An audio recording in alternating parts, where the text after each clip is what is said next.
एक गांव में राधा नाम की एक औरत अपने बेटे चिंटू के साथ एक झोपड़ी में रहती थी। राधा के पति का देहांत हो गया था, तो वह 4 घरों में बर्तन मांजकर अपने बेटे का पालन पोषण करती थी।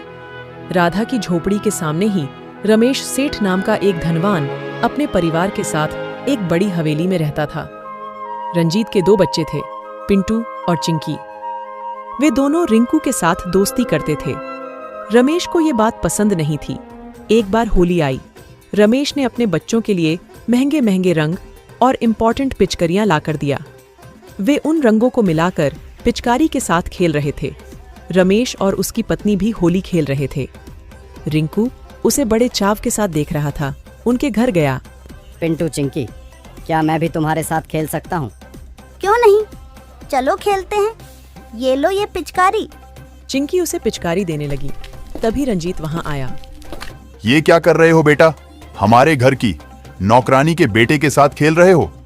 मैं बहुत दिनों से देख रहा हूँ, ये ठीक नहीं है। और हाँ रिंकू, तुम दोबारा इनके साथ दिखाई दिए तो तुम्हारी झोपड़ी को उठाकर फेंकवा दूंगा।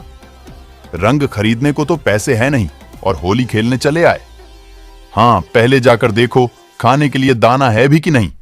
रिंकू दुखी होकर वहां से चला गया। ये देखकर पिंटू और चिंकी भी बहुत दुखी हुए। घर जाकर रिंकू अपनी माँ से कहता है, माँ, जिनके पास पैसे हैं, क्या वही त्योहार मना सकते हैं? क्या हम त्योहार नहीं मना सकते?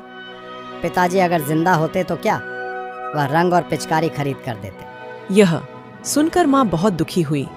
पैसे नहीं है तो क्या हुआ बेटा, हमारे पास अक्ल है, मैं तुम्हें रंग और पिचकारी बना कर देती हूँ। राधा ने हथौड़े मारकर कोयले के चूर चूर किए और उन्हें फिर चलनी से छाना। बाद में ईंटों को भी चूर चूर किया, उसे भी चलनी से छाना।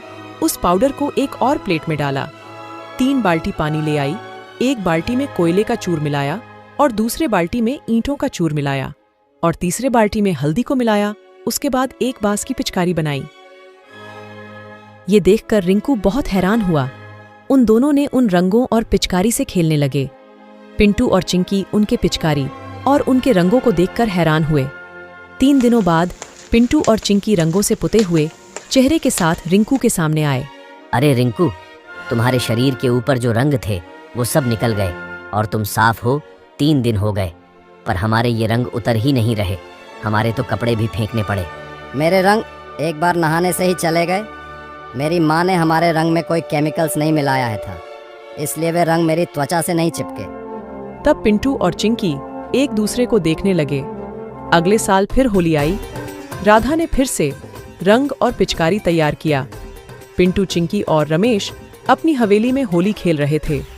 रमेश के चेहरे और शरीर पर सारा रंग चिपका हुआ था। तभी रमेश की पत्नी उसका फोन लेकर दौड़े दौड़े उसके पास आती है। अजी, सुनते हो, मिनिस्टर जी का पीए बात कर रहे हैं। वो आपसे बहुत जरूरी बात करना चाहते हैं। ये कहकर उसे फोन दिया। रमेश ने उससे फोन में काफी देर तक बात की। फोन काटकर रमेश कहता है, सब कुछ खत्म हो गया। मैं उस वॉरिंग कंपनी बिल्डिंग का कंस्ट्रक्शन करना चाहता था। मंत्री जी ने कहा था मीटिंग अगले हफ्ते है, पर वे अभी मुझे तुरंत आने को कह रहे हैं। अब मैं पहली मीटिंग में ही ऐसे गया तो वो मुझे क्या समझेंगे? वैसे भी उन्हें नीटनेस बहुत पसंद है। अब लगता है कि यह कॉन्ट्रैक्ट मेरे हाथ से गया। ये बहुत बड़ा प्रोजेक्ट है। ये सब इस बेकार होली की वजह से हुआ है। आप चिंता ना करो पिताजी, चिंकी जरा वाटर पाइप लेकर आना। तब चिंकी ने पाइप लाकर रमेश के ऊपर पानी मारा तो रमेश का सारा रंग साफ हो गया। रमेश हैरान होकर कहता है, अरे ये तो चाइनीज रंग है ना? फिर इतनी जल्दी कैसे निकल गए? कम से कम 4 दिन तो रहते ही हैं।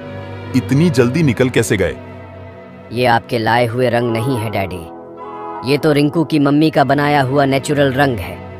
हम उन्हीं रंगों से खेल रहे थे, इसीलिए ये तुरंत निकल गए। आप जल्दी उस मीटिंग में पहुंचो। रमेश तुरंत उस मीटिंग में गया। उस दिन शाम को रमेश घर में आया और रिंकू के झोपड़ी के पास जाकर रुका। पिंटू और चिंकी भी वहां थे। रमेश ने राधा को प्रणाम किया। बहन, मुझे माफ करो।